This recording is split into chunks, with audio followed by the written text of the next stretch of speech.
தமிழன் இந்திய நாகரிகம் ரெண்டு, ஒன்று வேத நாகரிகம், இன்னொன்று சிந்து சமொழி நாகரிகம். உனக்கு தனி மதம் உண்டு, எங்களுக்கு தனி மதம் உண்டு. உனக்கு தனி கொள்கை மொழி உண்டு, எங்களுக்கு தனி மொழி உண்டு.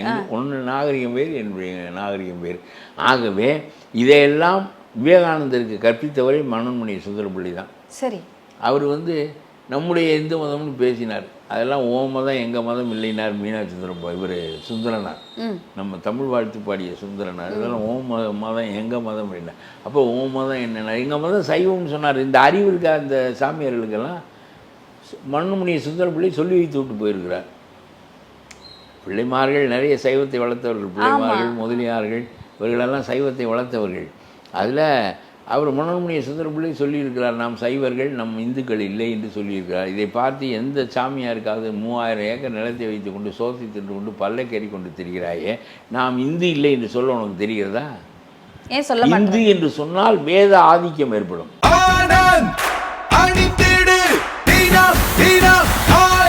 ஆனந்த், ஒரு சுகமான உள்ளாடை.